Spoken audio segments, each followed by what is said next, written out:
बहुत समय पहले की बात है। पुराने चाइना के नॉर्थ प्रोविंस में 3 भिक्षु रहते थे। उनका नाम किसी को नहीं पता क्योंकि उन्होंने कभी अपने बारे में कुछ बताया ही नहीं। उन्होंने कभी किसी की बात का जवाब नहीं दिया। चीन में बस उन्हें 3 हंसते हुए भिक्षुओं के नाम से जाना जाता था। वे तीनों सिर्फ एक ही काम करते, एक गांव में प्रवेश करते, बाजार के बीचों बीच खड़े होते और हंसना चालू कर देते। वे अपने पूरे अस्तित्व के साथ हंसते। अचानक लोगों का ध्यान उनकी ओर खींचा चला जाता और धीरे धीरे उनके चारों तरफ एक बड़ी भीड़ इकट्ठा हो जाती। वे अपनी तल्लीनता और संपूर्णता के साथ हंसते कि उनकी हंसी देखकर सारा गांव हंसने लग जाता। जब वो पूरा गांव हंसी के समुद्र में डूब जाता तो वे दूसरे गांव में चले जाते। वे ना तो कुछ बोलते थे, ना ही कुछ उपदेश देते और ना ही कुछ शिक्षा। वे जहां भी जाते अपनी हंसी से ऐसा माहौल बना देते कि लोग अपने सारे दुख दर्द भूलकर बस हंसने लग जाते। धीरे धीरे चाइना के लोग उन्हें बहुत प्यार करने लगे और वो पूरे चाइना में फेमस होते चले गए, लाफिंग बुद्धा के नाम से। चाइना के लोग उन्हें बहुत प्यार करते, उनका सम्मान करते। इससे पहले और इसके बाद भी कभी किसी ने इस तरह से प्रचार नहीं किया कि जीवन केवल एक हंसी होना चाहिए और कुछ नहीं। वे विशेष रूप से किसी पर नहीं हंसते थे।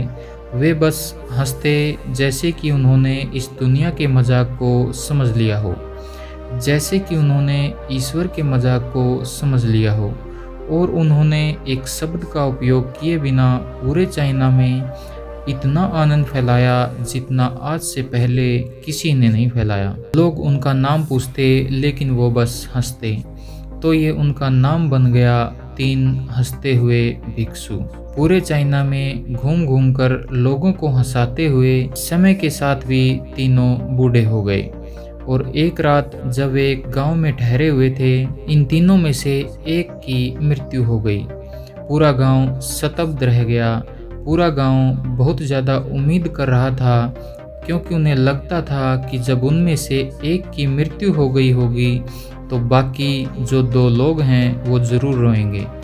यह देखने लायक होगा क्योंकि किसी ने भी कभी इन लोगों को रोते हुए नहीं देखा था। जब सुबह हुई तो पूरा गांव इकट्ठा हुआ, लेकिन दोनों ही लाश के पास खड़े जोर जोर से हंस रहे थे।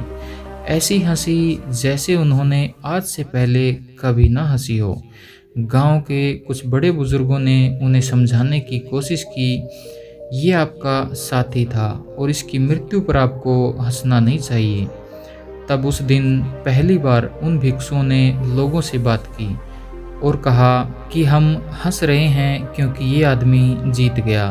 हम हमेशा सोचते थे कि पहले कौन मरेगा, लेकिन इस आदमी ने पहले मरकर हमें हरा दिया। हम अपनी हार और इसकी जीत पर हंस रहे हैं।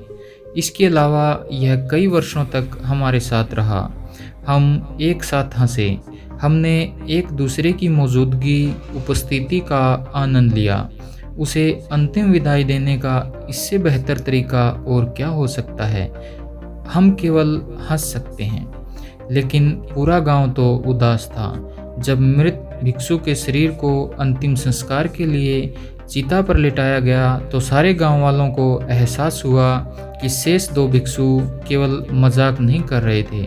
वह तीसरा जो मृत था वह भी हंस रहा था। चीन में यह प्रथा थी कि जब एक इंसान की मृत्यु हो जाती थी तो उसके पुराने कपड़े उतारकर उसे नहलाकर नए कपड़े पहना दिए जाते। लेकिन मरने से पहले ही उस भिक्षु ने अपने साथियों से अपने कपड़े ना बदलने के लिए कहा था। तीसरे भिक्षु ने कहा था, मुझे स्नान मत करवाना क्योंकि मैं कभी अशुद्ध हुआ ही नहीं।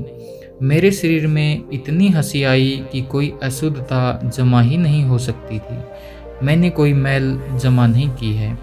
हंसी हमेशा युवा और ताज़ा होती थी, इसलिए मुझे नहलाकर मेरे कपड़े मत बदलना। जब उस तीसरे भिक्षु के शरीर में आग लगाई गई तो गांव वालों को पता चला कि उस भिक्षु ने मरने से पहले अपने कपड़ों में कुछ पुरानी चीनी पटाखों को छिपा रखा था, जो आग लगने के बाद फटकर आसमान में रंग बिरंगे टुकड़ों में फैल गए। यह देखकर एक बार फिर पूरा गांव जोर जोर से हंसने लगा। तो इस तरह से वह तीसरा भिक्षु मरने के बाद भी सारे गांव वालों को हंसा गया। यह देखकर दोनों भिक्षुओं ने कहा, चालाक आदमी, तुम मर चुके हो, लेकिन तुमने हमें एक बार फिर हरा दिया। तुम्हारे द्वारा गांव वालों के चेहरों पर पैदा की गई यह हंसी आखिरी हंसी थी।